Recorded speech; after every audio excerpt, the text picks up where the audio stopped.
বাংলাদেশের সর্বশেষ গুরুত্বপূর্ণ আপডেট সংবাদে আপনাকে স্বাগত। শুরুতেই সংবাদ শিরোনাম, পরে বিস্তারিত। শুরুতেই জানিয়ে দিব, চট্টগ্রামে দুই কলেজের শিক্ষার্থীদের মধ্যে ব্যাপক সংঘর্ষ। চট্টগ্রাম নগরের ওমরগনি এমইএস কলেজ এবং ইস্পাহানি পাবলিক স্কুল অ্যান্ড কলেজের শিক্ষার্থীদের মধ্যে সংঘর্ষের ঘটনা ঘটেছে। এ সময় দুই পক্ষ ইটপাটকেল নিক্ষেপ করে পরিস্থিতি নিয়ন্ত্রণে পুলিশ ও সেনাবাহিনী অবস্থান নিয়েছে। এলাকায় উত্তেজনাকর পরিস্থিতি বিরাজ করছে। এরপর জানিয়ে দিব, রক্কাটা নিয়ে ঢাবি শিবির সেক্রেটারির জবাব। রক্কাটা অভিযোগ নিয়ে মুখ খুললেন ঢাকা বিশ্ববিদ্যালয়ের ঢাবি শাখা ছাত্র শিবিরের সেক্রেটারি এস.এম. ফরহাদ। ২৬শে সেপ্টেম্বর দুপুর ৩টার দিকে ঢাবির টিএসসিতে সাংবাদিকদের সঙ্গে আলাপকালে সব কথা বলেন তিনি। এবারে জানাবো, আমি নির্বাচন করব না বললেন ডক্টর ইউনূস। বর্তমান যুক্তরাষ্ট্রে অবস্থান করছেন বাংলাদেশের অন্তর্বর্তীকালীন সরকারের প্রধান উপদেষ্টা ডক্টর মোহাম্মদ ইউনূস। উদ্দেশ্য জাতিসংঘের সাধারণ পরিষদ অধিবেশনে যোগদান। এই অধিবেশনের ফাঁকে তিনি বিশ্ব নেতাদের সঙ্গে বৈঠক করেছেন, যোগদান করেছেন নানান অনুষ্ঠানেও। অনুষ্ঠানের এক পর্যায়ে সাংবাদিকেরা ডক্টর ইউনূসের কাছে জিজ্ঞেস করেন, আপনি কি নির্বাচন করবেন আগামীতে?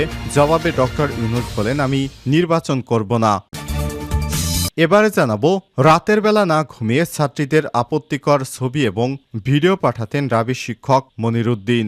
রাজশাহী বিশ্ববিদ্যালয় রাবি চারুকলা অনুষদের গ্রাফিক ডিজাইন, কারুশিল্প এবং শিল্পকলার ইতিহাস বিভাগের সহযোগী অধ্যাপক ডক্টর মনিরুদ্দিন আহমেদের বিরুদ্ধে যৌন হয়রানি, ক্লাস পরীক্ষা ও খাতা দেখায় অনিয়ম, শিক্ষার্থীদের ফেল করানোর ভয় দেখিয়ে তাদেরকে শারীরিক নির্যাতন ইত্যাদি অভিযোগ উঠেছে।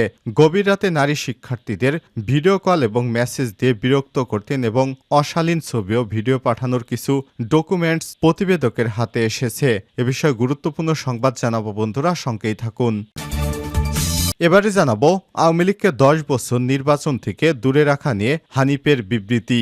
সম্প্রতি সময় নির্বাচন ব্যবস্থা সংস্কার কমিশনের প্রধান বদিউল আলম মজুমদারের দেয়া বক্তব্য এবং আওয়ামী লীগকে রাজনীতি থেকে ১০ বছর দূরে রাখার বিষয়ে তীব্র নিন্দা জানিয়ে বিবৃতি দিয়েছেন আওয়ামী লীগের যুগ্ম সাধারণ সম্পাদক মাহবুল আলম হানিফ। এবং সর্বশেষ জানিয়ে দিব, প্রথম চালান ভারত গেল ১৮ টন ইলিশ। অবশেষে ভারতে গেল বাংলাদেশি রূপালী ইলিশ। ২,৪২০ মেট্রিক টন ইলিশ রপ্তানির প্রথম চালান ভারতে গেল ১৮ মেট্রিক টন ১৮,০০০ কেজি ইলিশ মাছ। এগুলো ৬টি ট্রাকে করে পৌঁছেছে বেনাপোল বন্দরে। পরে ওই মাছের মান পরীক্ষার পর আজ বৃহস্পতিবার বেলা ৩টার দিকে দেয়া হয় ভারতে যার অনুমতি। প্রতি কেজি মাছের রপ্তানি মূল্য পড়ছে $10 যা বাংলাদেশি টাকায় পড়েছে প্রায় ১২০০ টাকা করে। প্রিয় দর্শক, এর আগে ২৪শে সেপ্টেম্বর ৪৯ জন রপ্তানিকারককে ২,৪২০ টন ইলিশ রপ্তানির ছাড়পত্র দেয় বাংলাদেশ সরকার। এতক্ষণ শুনছিলেন সংবাদ শিরোনাম, এবারে বিস্তারিত।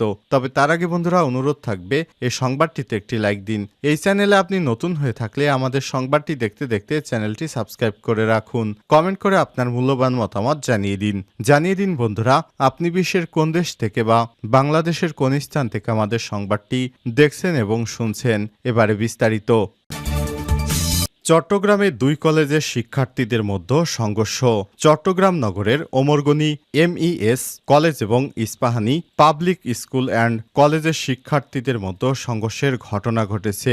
এ সময় দুই পক্ষ ইটপাটকেল নিক্ষেপ করে পরিস্থিতি নিয়ন্ত্রণে সেনাবাহিনী এবং পুলিশ সদস্যরা কাজ করছে। আজ বৃহস্পতিবার ২৬শে সেপ্টেম্বর দুপুর ১২টার দিকে নগরের জাকির হোসেন সড়কে দুই প্রতিষ্ঠানের ক্যাম্পাস চত্বরে এই ঘটনা ঘটে। দুটি শিক্ষা প্রতিষ্ঠানই পাশাপাশি। প্রত্যক্ষদর্শী কয়েকজন শিক্ষার্থীদের সঙ্গে কথা বলে জানা গেছে, কলেজ মাঠে এমইএস কলেজের কয়েকজন শিক্ষার্থী ক্রিকেট খেলছিলেন। এ সময় তাদের ছোড়া একটি বল গিয়ে ইস্পাহানি কলেজের এক ছাত্রীর গায়ে পড়ে। এমইএসসির কলেজের এক শিক্ষার্থী ওই বল আনতে গেলে ইস্পাহানি কলেজের শিক্ষার্থীর সাথে কথা কাটাকাটি হয়। এক পর্যায়ে ওই ছাত্রী এমইএস কলেজের শিক্ষার্থীর গায়ে হাত তোলেন। এরপর এর প্রতিবাদ করে এমইএস কলেজের আরও কয়েকজন শিক্ষার্থী এদিকে অন্যদিকে এই ঘটনা শুনে সাথে সাথে স্ব শিক্ষা প্রতিষ্ঠান থেকে বেরিয়ে ক্যাম্পাসে অবস্থান নেয় উভয় প্রতিষ্ঠানের শিক্ষার্থীরা। এতে কিছুক্ষণের মধ্যেই উত্তেজনা ছড়িয়ে পড়ে শিক্ষকদের মাঝেও। একজন শিক্ষক বলেন, ইস্পাহানি স্কুল ও কলেজের কয়েকজন শিক্ষক এসে শিক্ষার্থীদের মারধর করছে না। শিক্ষকদের উচিত এ ধরনের পরিস্থিতি শান্ত করা। আমি একজন শিক্ষক, সেটি না করে তারা আরও উস্কে দিয়েছেন। ছাত্রদের অবশ্যই এর বিচার হওয়া উচিত। সরেজমিনে গেলে দেখা গেছে শিক্ষার্থীরা স্ব প্রতিষ্ঠানে অবস্থান করছেন এবং প্রতিষ্ঠানের গেট বন্ধ করে রাখা হয়েছে। শিক্ষকেরা তাদের নিবৃত্ত করার চেষ্টা করছেন। এ সময় শিক্ষার্থীদের বেশ উত্তেজিত অবস্থায় দেখা যায়। কারো কারো হাতে ছিল লাঠি। উভয় কলেজের শিক্ষার্থীদেরকে বিচার চেয়ে স্লোগান দিতে দেখা যায়। তাদের মাঝখানে পুলিশ এবং সেনাবাহিনীর সতর্ক অবস্থানে রয়েছে। উল্লেখ্য, এর আগেও বিভিন্ন সময় তুচ্ছ ঘটনাকে কেন্দ্র করে দুই কলেজের শিক্ষার্থীদের মধ্যে মারামারির বেশ কয়েকটি ঘটনাও ঘটেছে। রককাটা নিয়ে ঢাবি শিবির সেক্রেটারির জবাব। রককাটা অভিযোগ নিয়ে মুখ খুললেন ঢাকা বিশ্ববিদ্যালয়ের ঢাবি শাখা ছাত্র শিবিরের সেক্রেটারি SM ফরহাদ। বৃহস্পতিবার 26শে সেপ্টেম্বর দুপুর 3টার দিকে ঢাবির TSC-তে সাংবাদিক সম্মেলনে তিনি এসব কথা বলেন। সাংবাদিক সম্মেলনে ফরহাদ বলেন, বিশ্ববিদ্যালয় কোনো বিষয়ে কাউকে হ্যাঁ বা না বলে অথরিটি 3 জনের, সিনেট, সিন্ডিকেট এবং একাডেমিক কাউন্সিলে। এ তিনটির বাহিরে বিশ্ববিদ্যালয়ে আর কোনো অথরিটি হ্যাঁ বা না বলার অধিকার রাখে না। আর ছাত্র শিবির যাতে নিয়মতান্ত্রিক রাজনীতি করে সেখানে এই প্রশ্ন কখনোই আসবে না। রককাটা অভিযোগের বিষয়ে সাংবাদিকদের এক প্রশ্নের জবাবে সেক্রেটারি বলেন, এটা আমি সহজ করে বলি, আপনি রককাটা লিখে গুগলে সার্চ করেন, দেখবেন সবগুলো ক্রাইমই ছাত্রলীগের নামে। সেখানে শিবির নামে কোনো ডকুমেন্টস পাবেন না।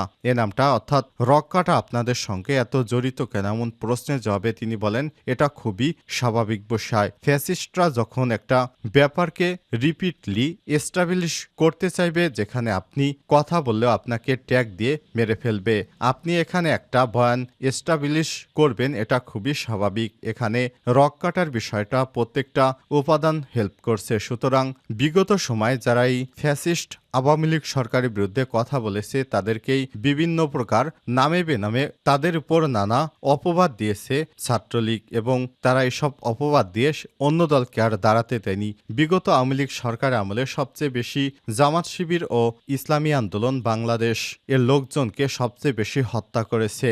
এর মধ্যে ছাত্র শিবিরকে তারা নানা ট্যাগ দিয়ে হত্যা করত, অর্থাৎ বিনা দোষে তো কাউকে হত্যা করা যায় না। তারা নানা রকম অপবাদ দিয়ে তারপর ছাত্র শিবিরের উপর সন্ত্রাসী বাহিনী লেলিয়ে দিত। আমি নির্বাচন করব না, ডক্টর ইউনূস। বর্তমান যুক্তরাষ্ট্রে অবস্থান করছেন বাংলাদেশের অন্তর্বর্তীকালীন সরকারের প্রধান উপদেষ্টা ডক্টর মোহাম্মদ ইউনূস। উদ্দেশ্য জাতিসংঘের সাধারণ পরিষদ অধিবেশনে যোগদান। এই অধিবেশনের ফাঁকে তিনি বিশ্ব নেতাদের সঙ্গে বৈঠক করেছেন, যোগ দিয়েছেন নানান অনুষ্ঠানেও।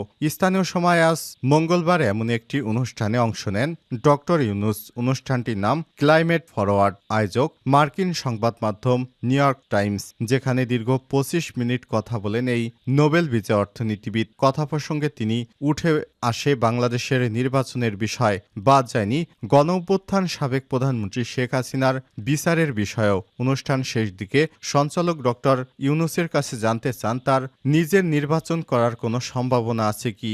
জবাবে প্রধান উপদেষ্টা বলেন, আমাকে দেখে কি আপনার মনে হয় আমি নির্বাচন করব? আমি নির্বাচন করব না। নির্বাচন আয়োজন নিয়ে প্রশ্ন করা হলে শান্তিতে নোবেল বিজয়ী অর্থনীতিবিদ ডক্টর ইউনূস জানান, সাবেক স্বৈরাচারী সরকার, বিচার বিভাগ, পুলিশ, নির্বাচন কমিশন সহ দেশের সব ব্যবস্থা নষ্ট করে দিয়েছে।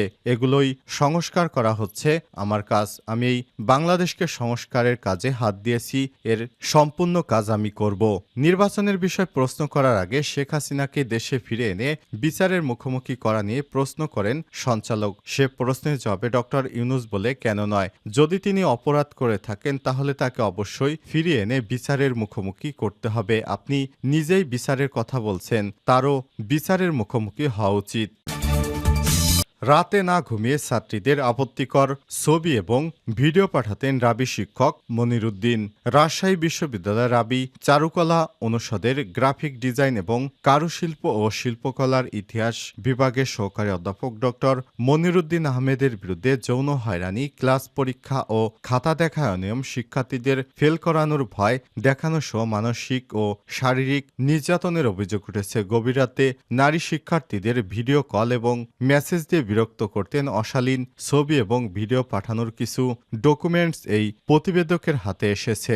বিশ্ববিদ্যালয় উপাচার্যের কাছে শিক্ষক স্থায়ী বহিষ্কারের দাবি জানিয়েছে বিভাগটির শিক্ষার্থীরা। অভিযোগপত্রে তারা উল্লেখ করেছেন তিনি বিবাহিত ছাত্রীদের সঙ্গে ব্যক্তিগত জীবনের আলাপ, স্বামীর সঙ্গে সম্পর্ক কেমন বিস্তারিত জানতে চেয়ে অশ্লীল বিভিন্ন বিষয় টেনে নিয়ে আসতেন। কোনো ছাত্রী যদি দাম্পত্য জীবন খারাপ থাকতো, অর্থাৎ তার স্বামীর সঙ্গে সম্পর্ক খারাপ থাকতো, এই সুযোগে ওই শিক্ষার্থীকে কুপ্রস্তাব দিতেন ওই শিক্ষক। তিনি নারী শিক্ষার্থীদের ডেস্কের ভেতরে গিয়ে তার গায়ে হাত ঘেঁষে দাঁড়িয়ে সাইন নিতে বাধ্য করতেন। নারী শিক্ষার্থীদের আন্ডার গার্মেন্টস নিয়ে কুরুচিপূর্ণ মন্তব্য করতেন।